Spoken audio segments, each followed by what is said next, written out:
আপনি কি কখনো ভেবেছেন যে স্বয়ং আল্লাহর রসুলের উপরও জাদু করা হয়েছিল? হ্যাঁ, আপনি ঠিকই শুনেছেন। ইসলামের ইতিহাসে এমন একটি ঘটনা ঘটেছিল যা অনেকেই জানেন না।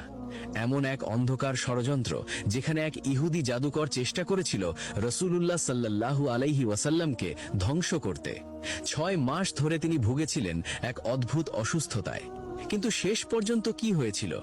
আল্লাহ কিভাবে তার প্রিয় রসূলকে রক্ষা করলেন, আর সেই রহস্যময় দুটি সূরা কিভাবে নাজিল হলো যা আজও আমাদের সকল অনিষ্ট থেকে রক্ষা করে? আজকের এই পুরো ভিডিওতে আমরা জানব সেই পুরো ঘটনা শুরু থেকে শেষ পর্যন্ত।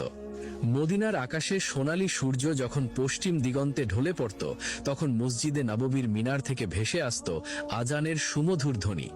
সেই পবিত্র নগরীতে ইসলামের আলো ক্রমশ ছড়িয়ে পড়ছিল চারদিকে।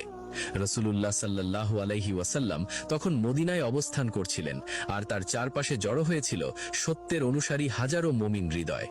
কিন্তু এই আলোর বিপরীতে কিছু অন্ধকার মনও ছিল, যারা এই দিনের প্রসারে ভীত ও ঈর্ষান্বিত হয়ে উঠেছিল।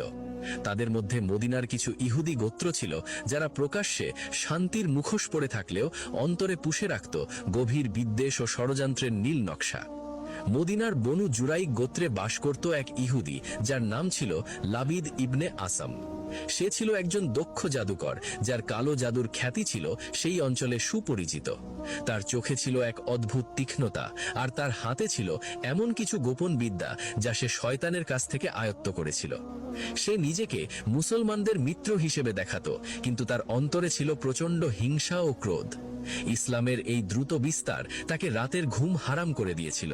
সে দেখছিল কিভাবে আরবের মানুষ দলে দলে ইসলাম গ্রহণ করছে, কিভাবে মুহাম্মদ সাল্লাল্লাহু আলাইহি ওয়াসাল্লামের প্রভাব দিন দিন বাড়ছে। এই সময় মদিনার কিছু ইহুদি নেতা গোপনে এক সভায় মিলিত হল। তাদের চোখে মুখে ছিল উদ্বেগের ছাপ।